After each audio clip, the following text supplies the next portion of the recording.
Hey everyone, this is Don Guccione back with more quick and accessible health and fitness tips. Mixing it up here, doing a little bit of a cooking demo. So we're on a Whole30 program right now, so I wanted to give a little bit of a example on how you can make something that's Whole30 compliant that will be good if you make it ahead, get you a few meals or sides out of it. So I posted a coleslaw last week that my wife made for me. It was pretty good, and I want to branch out a little bit, try to do it myself. This time I'm going to make myself a spicy coleslaw. We'll see how that comes out. This is first go at it. So first tip here is do some prep ahead of time before you just decide to start making something. So what I did is I got some cabbage in like a salad mix, and I chopped my onions ahead of time and just sort of got them going. That's in the bowl here. Little demo here on garlic. So you want to make sure you have a nice sharp knife. You have something like this or a sharp steel, but you want to make sure that your knife is not going to hinder you. So garlic, quick thing you can cut, make sure you're cutting the ends off so you can peel it easier. Go. I like a lot of garlic, so you don't have to use 3 cloves, but that's what we're going to be doing for this one. Then you can just sort of smash the garlic. That helps you get it peeled. Peel it, put it to the side for a minute. Get this other one going here. So this should come out to, if you were going to eat this as a meal, a good 3 servings, but you could also use it as a side. It would go a little longer. That piece fell on the floor. Okay, so clear the deck for myself here.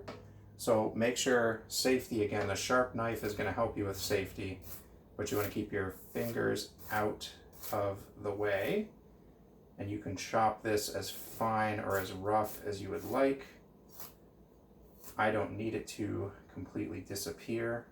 Garlic's going to give a little bit of that spice profile. So here I'm just going to go a little rough, go the other way. Doesn't need to be finely minced. Okay, that's going to go in. The rest of our garlic. I've already chopped myself up some pickles. Those are going to go in. All right, dressing. So we've got some avocado mayo here. That's compliant. Make sure if you're on something like the Whole30 or just in general, you're reading the ingredients list. Make sure it's all understandable. This is all compliant ingredients. I won't read through all of them, but if you contrast it with a regular mayo, you can find something like soybean oil as opposed to avocado oil, and you can find something like calcium disodium EDTA to protect quality. Who knows what that is? I could look it up, but I know I don't want to eat it, so we're going to keep it moving. I'll throw up a recipe here too. We're going to go about a cup of the avocado mayo. I've got a liquid measure here. All right, 1 cup is 8 ounces. It's a lot of dressing. Maybe we'll try 3/4 of a cup. That looks like a better marker here. Okay. Okay, so 3/4 of a cup of mayo. Like I said, just sort of making it up as we go along. The rough idea. We're going to go a tablespoon of Dijon mustard. I guess you want to shake up your mustard first. Once again, in the pre-prep. Okay, there we go. Okay. All right, I'm just going to crack a little bit of black pepper in here. Got some crushed red pepper for some of the spice. Don't go too crazy on that if you don't like spicy food. Got some chili powder. Same thing, I'm just going to sprinkle this. Maybe like 1/4 teaspoon or so went in there. Salt, we'll say a 1/2 teaspoon of salt.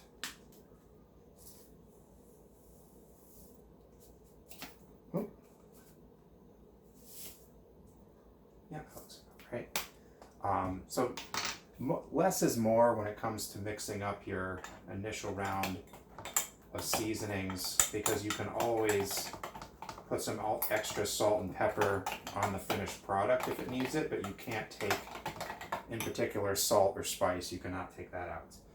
All right, so we're going to also put a splash of apple cider vinegar, probably about a tablespoon, but you can just sort of eyeball it just for a little bit of zip. Mix that up. Also cuts down the thickness of the avocado mayo, makes it a little easier to work with. Okay, so give that a little taste. And I'm eating out of this, so I'm allowed to do this. Yeah, it's good. Maybe a little bit more spice once we get it mixed up. So pour this in.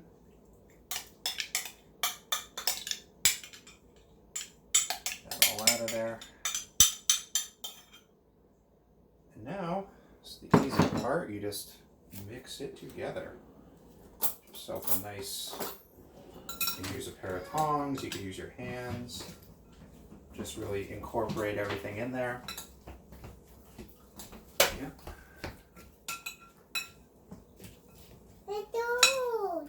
Hold on, I'm just mixing something up. That's my son in the background there. Just mixing up a little coleslaw. Oh, you want pickles? Okay, yeah, I got some pickles in here if you want to try it. Might be a little too spicy, but... I want to try it. Oh, you want to try it? Okay, that's great. Okay. All right, so that's what the finished product looks like here. I'm going to try a little taste.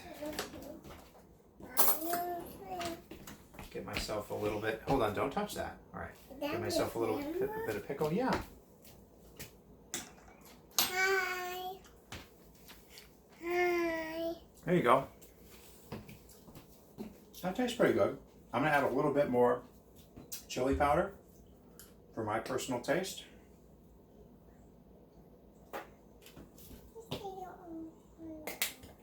Give that a mix, but you get the idea.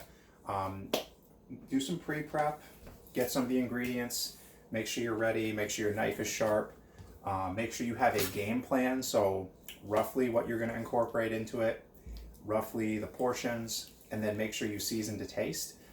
Start with a little bit less, especially with salt, especially with spice, because you cannot take that out, and you could make a whole dish inedible if you overdo that. So, hope this was helpful, hope you enjoyed it. We'll see you next time with more cooking demos.